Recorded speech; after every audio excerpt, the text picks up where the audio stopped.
Hello, friends with my hurricane hair, even though I have power. Let's go ahead and do our pumpkin training. Thank you so much for watching this. This makes it possible for us to do our pumpkin training, not have to add another night to the week, and allow us to do ministry on Wednesday night. So the goal for this short video, you can see how long it is just down in the bottom, is to explain our why, our presentation expectations, the shift flow, how to measure gourds, pricing, selling. Uh, uh, you won't need to worry about reporting, some worst case scenarios, and prepping for the next volunteer. Thank you so much for being a part of what Shepherds is doing and being a part of our wonderful work of selling pumpkins. So why pumpkins? Well, it's more than just money. It's our neighborhood. You know, I love South Lakeland. I love Highland City so much, but South Lakeland specifically was made for developers, not for people. And so there are some neighborhood things that people miss out on if they live in our neighborhood, and I don't like that. And so I like that we're able to create that homey sort of feel. Families walk to get their pumpkins, they make a night of it, and it makes our space look beautiful. And so that's our big reason. And we do make a little bit of money. It's not a lot, doesn't really offset too much of our cost of our budget, but it does give us an opportunity to show God's love in a real and tangible way. Something you need to know is that we have been given these pumpkins by Pumpkin Patch USA. They have been given to us free of charge. We take on no risk, and because of that, we have a commitment to honor. Because of that commitment, we want to make sure that we sell these pumpkins. The vast majority of the money that we make with these pumpkins goes directly to the pumpkin patch people, the people that grow these pumpkins and service us and help us get these pumpkins. So that small bit that we retain is for our benefit. But these pumpkins are given to us free of charge up front, and so we're able to do this without taking on a whole lot of risk. So we have some presentation expectations for our pumpkin patch. Company is coming over. We need to make sure that we are ready to create just the most warm and inviting and clean and beautiful space for people to come and get some incredible pumpkins. We want to make sure that we have our pumpkin ruler, which you will see in your box. You'll have a money box with $100 cash. You want to make sure that it's clean. Go through every time, every shift. Get rid of any rotten pumpkins. Throw them in the high grass around. You'll have a table, a tent, and chairs. You won't need to set up the tent. The tent will already be there. But you will, if you're the first shift, set up tables, the table and chairs. You want to make sure wagons are nearby the table. You want to make sure the photo op looks good. You don't want it to look fine. You want it to look amazing. You want to make sure that you have proper signage. You won't have to worry about a sales report notebook. And then most importantly, just the happiest smile that's ever existed on your face, ready to convince people that the greatest joy of your entire life is to sell pumpkins to them. So this is your shift flow. You'll want to show up at least 10 minutes before your shift starts. You want to ensure that the space meets presentation expectations. Our church is very casual, and we want to make sure that we convey the warm, friendly environment without having the space look casual as well. And so please make sure things are clean, trash is thrown away, all those sort of small details make a huge difference to people visiting. You're going to do a count of cash with the previous shift, and you'll then put that into an envelope and put that in the drop box or in the safe in the office. If you go into the office, find where the printer is. There's a black box. You will drop it directly into there. You'll also drop your checks as well. You don't need to get an overall sales count. That's going to be tracked digitally. But what you can do is chat with the previous person and see how the shift went. See what's working well, what isn't working well.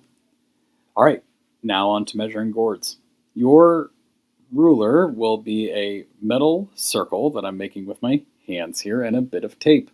What you'll do is you'll put the metal circle over the stem, bring the tape around the pumpkin, and look where the smaller metal ring is. Wherever that number is, That's the cost of the pumpkin. And that's how we price our pumpkins. Unfortunately, we can never discount a pumpkin. It's one of the only rules that we have from the Pumpkin Patch people, and that is the most important. Selling. This is why we are here. We want to help people that they want more than one pumpkin. Every pumpkin needs a friend. We want to offer to help people to their car, really encourage them to get 3, 4, 48 pumpkins. That would be a lot, but that would be really wonderful because that would help a lot of our ministries. Offer to help people to their car, help them to realize they need more than one, but we cannot do bundle deals and we cannot do discounts. Again, one of the only rules from the Pumpkin Patch people. We accept cash. We also accept check. If we get a check, they need to have it needs to be made out to SCUMC or Shepherd's Community UMC, and in the memo line it can say pumpkins. And we also accept card, and we use that, or we accept that through a system called Square. And here's a short video on how to use Square.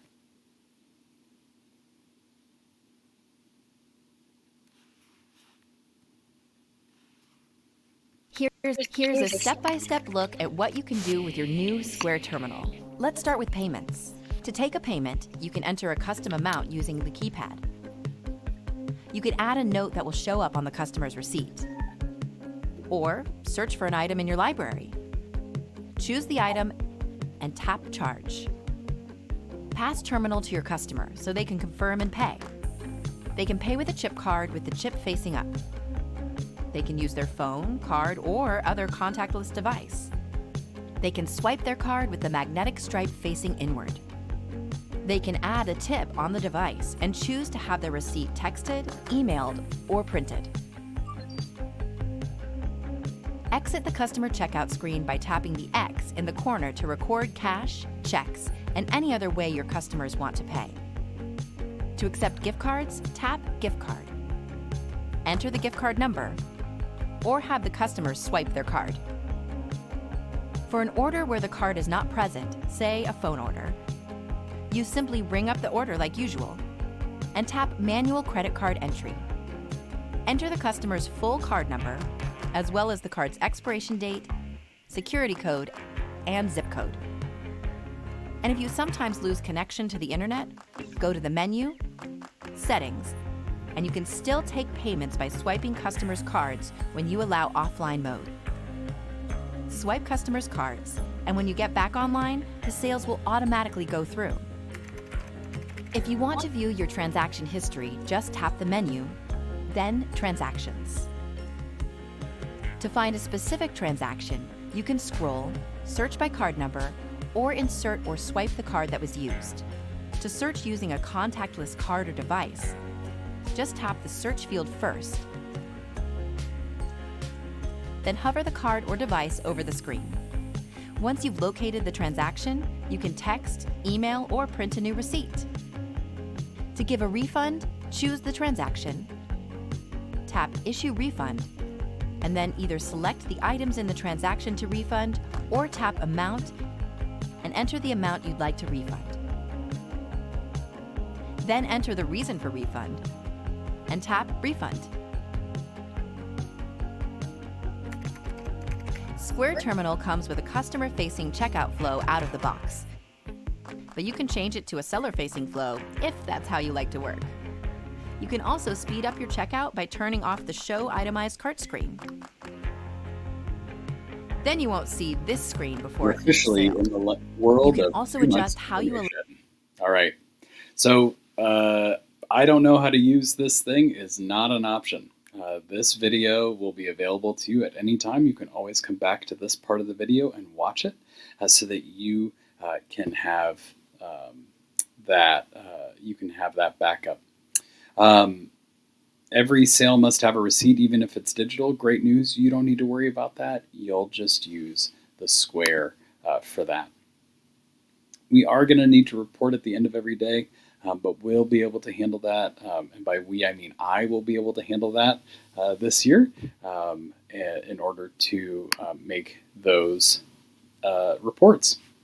On delivery day, just a few important things to remember. Please bring wagons and wheelbarrows to use. Many hands make a much lighter work. Don't pick up pumpkins by the stem. I believe we are the first delivery on the truck once more, and someone will need to count the inventory to make sure we are unloading the correct amount. Someone other than me will be in charge of this because I am very bad at it. I will make sure that we have a printed inventory list, and then we will need to sweep our area.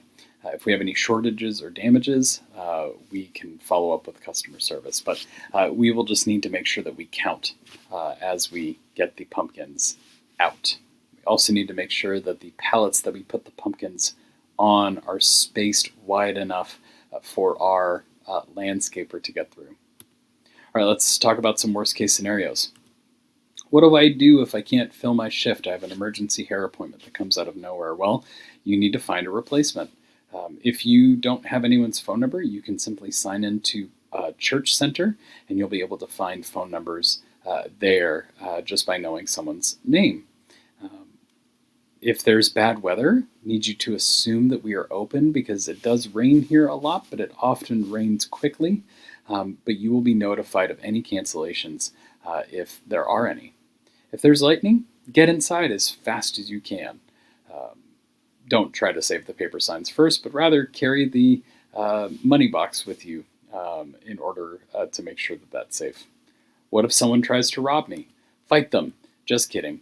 No matter how many gourds you move, you are worth so much more. Let them have it. Hopefully that doesn't happen, but if it does, please call me as soon as possible so that we can make note that some cash was lost, but you, thankfully, were not.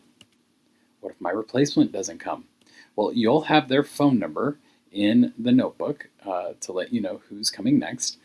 Call them a bunch of times, and if they don't answer, you can give me a call and we can figure it out.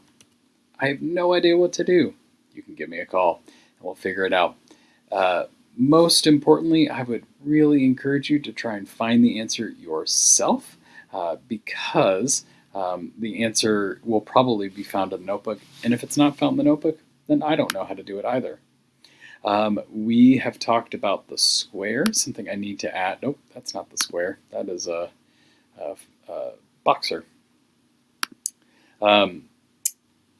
There are fees associated with card purchases. You will need to add them to the transaction, which is a very simple thing to do. It'll be an option within the Square terminal. If you have any questions, please email me.